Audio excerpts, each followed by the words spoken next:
आज हम बात करने जा रहे हैं ड्रोन टेक्नोलॉजी की। ड्रोन कई सालों से आसपास है।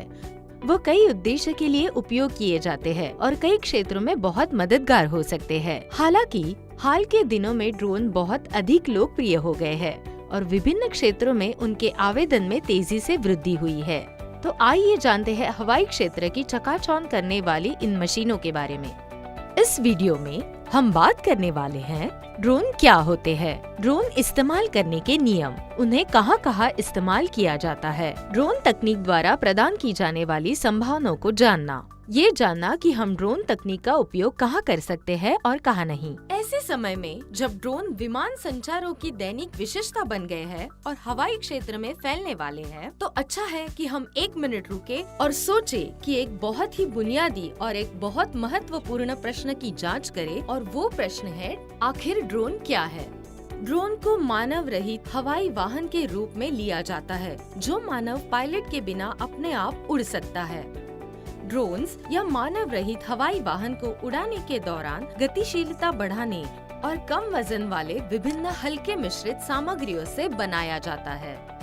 इनमें बहुत सारे उपकरण होते हैं, जैसे कि आप जानते हैं camera, GPS guided missile, global positioning system, navigation system, sensor और कई अन्य ड्रोन सॉफ्टवेयर और हार्डवेयर।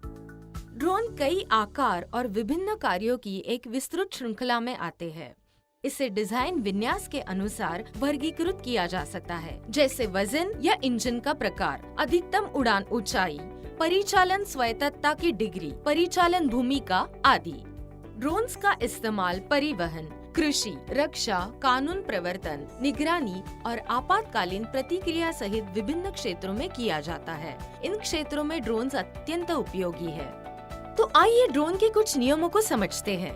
भारत के नागरिक उड्डयन मंत्रालय ने हाल ही में 2021 के अगस्त में नए उदारीकृत ड्रोन नियमों को अधिसूचित किया। नियम केंद्र सरकार को भारत के पूरे हवाई क्षेत्र को 3 क्षेत्रों में अलग करने का अधिकार देते हैं। 3 क्षेत्र, लाल, पीले और हरे क्षेत्र।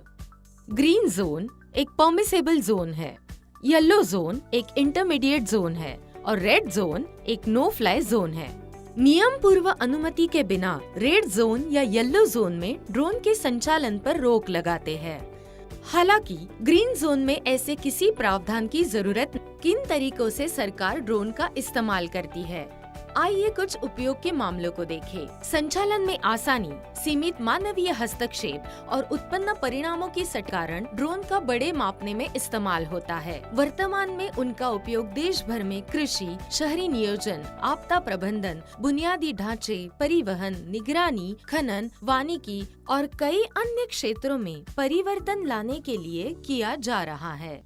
अब हम परिवहन के बारे में देखते हैं। भारतीय रेलवे ने 25 किलोमीटर लंबे सी वुड्स बेलापुर अर्बन कॉरिडोर की निगरानी के लिए ड्रोन का इस्तेमाल किया।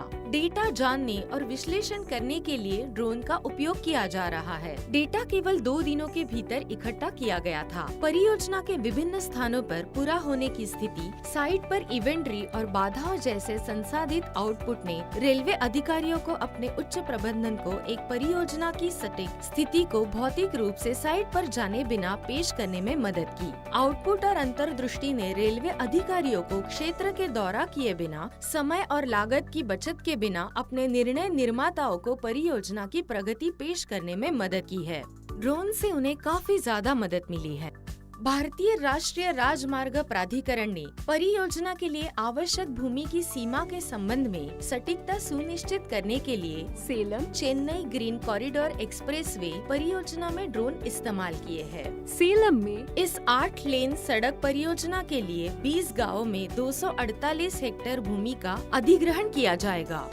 यूएवी सर्वेक्षण का उद्देश्य सीमाओं को चिन्हित करना और जिले में अधिग्रहित की जाने वाली सटीक एकड़ भूमि का पता लगाना था। इस सर्वेक्षण का उद्देश्य नारियल, ताड़ और आम के पेड़ों, अन्य फसलों और संपत्तियों की प्रभावित संख्या का अनुमान लगाना भी था। आइए कृषि के बारे में जानते हैं।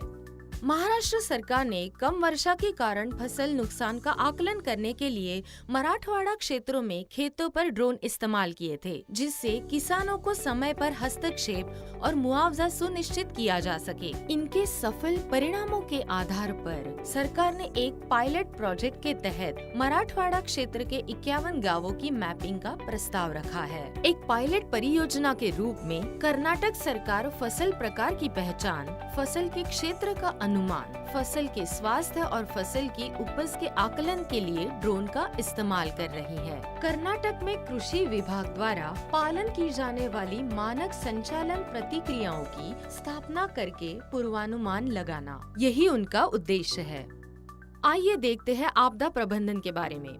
नेशनल डिजास्टर रिलीफ फोर्स अपनी टीमों को उत्तराखंड बाढ़ के दौरान बद्रीनाथ और केदारनाथ के विस्थापित हुए जंगलों, पहाड़ियों और अन्य अलग अलग क्षेत्रों में फंसे लोगों को खोजने में मदद के लिए ड्रोन का इस्तेमाल किया। लगभग 190 फंसे हुए लोगों को ड्रोन द्वारा ढूंढा गया। आइए देखते हैं शहरी विकास के बारे में।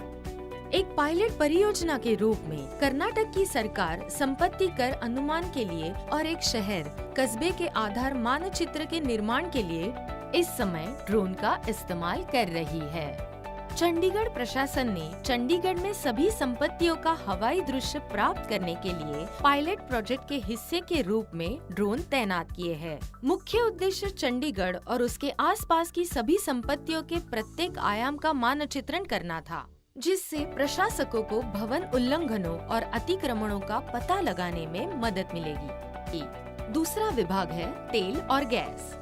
गेल इंडिया लिमिटेड ने मध्य प्रदेश में चंबल की खाई में अपनी पाइपलाइनों की हवाई निगरानी के लिए पायलट आधार पर ड्रोन तैनात किए हैं। उनका उपयोग गैस पाइपलाइन पर गश्त करने और अतिक्रमण या घुसपैठ जैसी असामान्य गतिविधि का पता लगाने के लिए किया जाता है। अब देखेंगे खुदाई।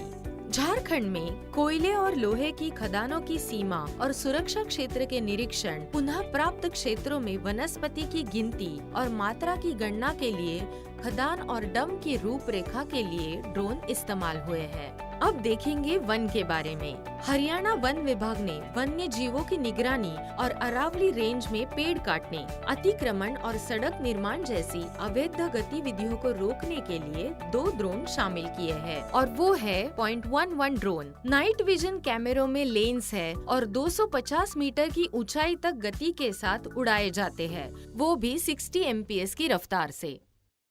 भारत भौगोलिक रूप से विविधतापूर्ण देश है, जिसकी ज्यादातर आबादी ग्रामीण क्षेत्रों में निवास करती है, जिनमें से कुछ पहुंच के लिए कठिन है। इस प्रकार कई बार वो आवश्यक सेवाओं से वंचित रह जाते हैं। इसीलिए सार्वजनिक सेवा वितरण और शासन को महत्वपूर्ण रूप से प्रभावित करने, महत्वपूर्ण सुधार करने के लिए ड्रोन का उपयोग करते हैं।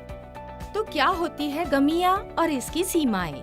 हम अब भी ड्रोन के विकास के शुरुआती दिनों में हैं। अगले कुछ वर्षों में उनकी क्षमताओं का विस्तार होगा और समाज और कानून प्रवर्तन को इससे होने वाले खतरों के बारे में पता होना चाहिए। अच्छे कारणों से विकसित उपकरणों का गलत उद्देश्यों के लिए दुरुपयोग किया जा सकता है। ड्रोन से हमारी गोपनीयता, हमारी साइबर सुरक्षा और हमारी भौतिक सुरक्षा को खतरा है। शुरू करते हैं गोपनीयता। गोपनीयता का मुद्दा स्वयं स्पष्ट है। ड्रोन ऐसे दुर्गम स्थानों पर कैमरा ले जा सकते हैं, छवियों और आवाजों को रिकॉर्ड कर सकते हैं, जहां आप छिपकर भी बातें सुन पाए। अब देखते हैं साइबर सुरक्षा। हॉबी ड्रोन भी छोटे रास्पबेरी पाई कंप्यूटर ले जा सकते हैं। इन्हें वाईफाई सिग्नल को जानने के लिए प्रोग्राम किया जा सकता है। उनका उपयोग व्हाइट हैट शोधकर्ताओं द्वारा दूरस्थ महत्वपूर्ण अवसंरचनात्मक प्रतिष्ठानों की सुरक्षा का परीक्षण करने के लिए किया गया है, जैसे कि बिजली स्टेशन को सीधे इंटरनेट से एक्सेस नहीं किया जाता।